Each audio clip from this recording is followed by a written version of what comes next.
Friends, मेरा नाम है लक्ष्मी हौलादार और मैं एक मोटिवेशनल स्पीकर भी हूँ, एक life coach, NLP trainer, conscious related से ही वीडियो बनाती हूँ और इसी से काम करती हूँ।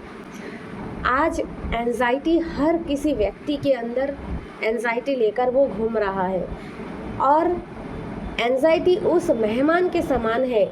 जो कुछ मेहमान हमारे घर में आते हैं जो दूर के हैं और अच्छा भी नहीं होता, जो दूर के होते हुए भी उनका व्यवहार भी अच्छा नहीं होता और हम चाहते भी नहीं है कि वो आए, और अगर वो आ भी जाए और बैठ जाते हैं घर में बिन बुलाए मेहमान के जैसे, आप बुलाते नहीं हो फिर भी आते हैं और आके बैठ जाते हैं और आप उसकी खातिरदारी करो तो आपको डर लगता है कि खातिरदारी ना करो तो जाने ये कैसे रूठ जाएंगे और पता नहीं क्या क्या बोलेंगे आपके बारे में, और अगर खातिरदारी ना करें तो भी आपको पता नहीं आपके बारे में कौन सा फ्रस्ट्रेट करेगा, आपको कौन सा डिप्रेशन में डालेगा। तो दोनों तरफ में से आपकी हानि होती है। तो अब बात आता है कि आखिर करे क्या लक्ष्मी मैम, हम इसमें करें तो क्या कर सकते हैं। आप एक बात कर सकते हैं कि जब वो मेहमान आते हैं तब आप क्या करते हैं, बस आप सावधानी ही तो बरतते हैं ना। तो खातिरदारी ऐसे करें कि वो रुठ भी ना पाए और जल्दी चले जाए, यहाँ रुक भी ना पाए। तो आपको क्या करने की ज़रूरत है, आपको सिर्फ सावधानियाँ और सतर्क रहने की ज़रूरत है। बिल्कुल यही चीज़ हमारे माइंड के साथ करना है। ये मत समझना कि एंजाइटी सिर्फ भगाने के लिए बस एक ही बार हमको मेडिटेशन करना है और एक ही बार हमको ध्यान रखना है और ये कभी भी नहीं आएगी। ये तो गलत है, क्योंकि जब लाइफ है तो ऐसे ही एंजाइटी हर दिन हर हफ्ते आते हैं। बस आप उसके साथ में बात किया करो कि एंजाइटी को देखो और उस मुस्कुराओ और बोलो कि बस आ गया तू यहाँ पे, तो वो एंजाइटी बोलेगा हाँ मैं आ गया, तूने मुझे नहीं बुलाया पर मैं आ गया। तो बोलना है कि बैठ अब आ गया है तो चल तेरे साथ आज नहाते हैं, तुझे भी नहलाते हैं और खुद भी नहाते हैं साथ में दोनों। और फिर आप उसके बाद से फिर आपको वही करना है जो मेरे YouTube वीडियो में है। जाइए वीडियो में अच्छे से देखिए कि एंजाइटी को कैसे दूर करते हैं और फिर नहा दीजिए और उसे ख़त्म कर दीजिए, एंजाइटी नहीं रहेगी। आप सोचेंगे दूसरा सवाल कि मैम ऐसे हम कब तक करेंगे। भाई एंजाइटी कब कहाँ और कैसे आ जाए आपको पता नहीं चलेगा, और ये हर शख्स के अंदर आता है। बड़े बड़े सेलिब्रिटी हो, चाहे बड़े बड़े कितने भी मोटिवेशनल स्पीकर हो, चाहे वो आम इंसान हो, ये एंजाइटी किसी को नहीं छोड़ता। एक बार आप अपनी मन की बकबक को बंद कर सकते हैं, एक बार आप उन गलत इमेजेस को भी ख़त्म कर दोगे, लेकिन ये एंजाइटी अगर इसको ख़त्म नहीं किया तो धीरे धीरे ये आपके ब्लड के साथ में, ये आपके अंदर में ऐसे बैठ जाता है, पकड़ के बैठ जाता है और फिर धीरे धीरे एक बीमारी का रूप लेते हैं और बहुत बड़ा बीमारी का रूप लेते हैं और फिर धीरे धीरे हमारे जो ऑर्गेन्स है उस पर अटैक करने लगते हैं और फिर पता चलता है कि डायबिटीज हो गया, सोराइसिस हो गई, यहाँ दर्द हो गया, सीने में जलन हो गई, हार्ट अटैक आ गई, माइग्रेन हो गया। तो ये सारी चीज़ें जो हैं और भी बहुत सारा बीमारी है जो सिर्फ इस एंजाइटी के कारण होता है। अब ये आप बोलेंगे कि अब क्या करना है लक्ष्मी मैम, तो बस आपको कम से कम हर दिन 5 मिनट के लिए बैठ जाइए, सोने के पहले बैठ जाइए और बस लंबी सी सांस लीजिए और अपनी एंजाइटी को दूर कीजिए, इनर फेसिंग करके दूर कीजिए। आप देखेंगे कि आपको बढ़िया सी नींद आएगी। पहला जो आपका जो प्रॉब्लम है वो सॉल्व, क्योंकि जब लोग रात को सोते हैं और रात को सोते समय अगर कोई सपना ना आता है ना तो वो होता है गहरी नींद, क्योंकि गहरी नींद में कोई सपना आ नहीं सकता। और अगर आप गहरी नींद में ना हो तो आप सोच लो कि आपको सपनों में फिर वही भालू पीछा कर रहा है, कहीं सांप पीछा कर रहा है, तो कहीं कुछ और मगरमच्छ पीछा कर रहा है ना।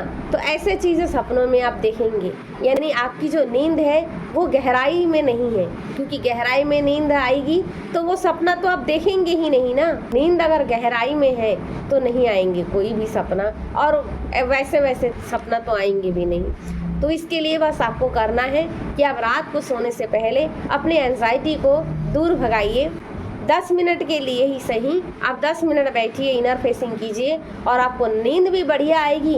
और सबसे बड़ी बात है कि 10 मिनट बड़ी बात है भी नहीं, क्योंकि 10 मिनट तो वैसे भी आपको नींद नहीं आती है, ऐसे भी इधर उधर के चक्कर में नींद नहीं आती है। तो भाई आपको क्यों देखना है, मोबाइल से दूर रखिएगा मोबाइल को रात को सोने से पहले, और इनर फेसिंग करिए, एंजाइटी ख़त्म, बढ़िया सा नींद आएगी, गहरी नींद आएगी, आपका स्वास्थ्य भी होएंगे अंदर से, और आप सुबह जब उठेंगे तो एक फ्रेश, एकदम फ्रेश होगी और आपकी जो चेहरा है वो खिली खिली नज़र आएगी। ये काम करके देखिए, बहुत बेहतर रहेगी आपके लिए।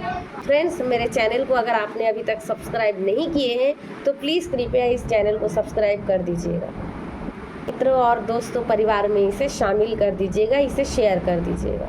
Thank you friends. आप हमेशा स्वस्थ रहें, मस्त रहें, एंजाइटी से दूर रहें। भाई अच्छी जीवन है, इसे इंजॉय करो, इसे मस्त, इसको जियो अच्छे से।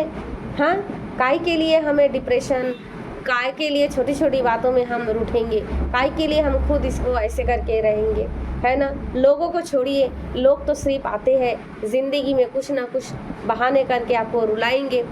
हर कोई आएगा आपको दमन करने के लिए आएगा, हर कोई आपको एहसान करेगा पहले, और उसके बाद उस एहसान के तले आपको हर पल घुट घुट के और घुट घुट करके आपको जीना पड़ेगा, क्योंकि उन्होंने एहसान जो किया है, और उस एहसान के बोझ तले फिर आप लड़ते रहोगे। आप कितना भी कोशिश करोगे कर्ज चुकाने के लिए, कितना भी प्यार करोगे, कितना भी स्नेह दोगे, कितना भी मोहब्बत करोगे, तो अगले वाला का मन भरेगा नहीं, उसको वो जीना आपका दुश्वार कर देगी। आपको कोई मोल नहीं समझेगा, आपका सम्मान नहीं करेगा, आपका तिरस्कार करेगा, क्योंकि वो आपका करीबी था, और आपका करीबी था करके उसने आपके बारे में सारा चीज़ जान लिया। गलती आपका भी है कि आपने अपना भोलापन में वो सारा जिम्मेदारियाँ एकदम अंदर से आपने उनको सौंप दिया है। उन्होंने एहसान किया और एहसान के बाद फिर कुछ मन मुटाव हुआ, और फिर वही कि एहसान का जो बोझ है वो आपके ऊपर में आ गया, और वो उसको आप खुश नहीं रख सकते, ना आप कभी भी खुश कर सकते हैं। बस आप घुट घुट कर जी रहे हो, अब घुट घुट करके आप मर रहे हो, और आप कह रहे हो कि क्या करे लक्ष्मी मैम, लोगों को तो मैंने बहुत भला किया, का तो मैं बहुत भला करता हूँ या करती हूँ, लोगों को दिल से चाहती हूँ या चाहता हूँ, लोगों को बहुत तन से मन से समर्पण भाव से काम करता हूँ या करती हूँ, लेकिन लोग नहीं समझते हैं। ये बात सही है, ये बात सही भी है, लेकिन अगर देर सवेर ही सही, अगर देर सवेर ही आप संभल पा रहे हो या संभल नहीं हुए हो, अभी तक नहीं संभाले हो, तो संभालने की कोशिश कीजिए और संभालिए खुद को, क्योंकि सबसे बड़ा चोट तो यहीं से होता है। लोगों को सबसे बड़ा चोट लोग यहीं पर खाते हैं, और ऐसे न जाने उससे जितनी भी एंजाइटी होती है, एक बीमारी होने से जितनी एंजाइटी नहीं होती, जितनी डिप्रेशन नहीं होती, जितने पेनफुल मेमोरीज नहीं होती, वो इंसान उस चीज़ में फंस करके ज़्यादा मेमोरीज, पेनफुल मेमोरीज वो अपने पास रिसीव करता है, ज़्यादा वो सेल्फ टॉक को रिसीव करता है, ज़्यादा वो उस इमेजेस को रिसीव करता है, और खुद ही के साथ वो मेंटली वो इतनी पेनफुल हो जाता है, इतनी डिप्रेशन हो जाता है कि मन ही मन सोचता रहता है कि ऐसा क्यों हुआ था।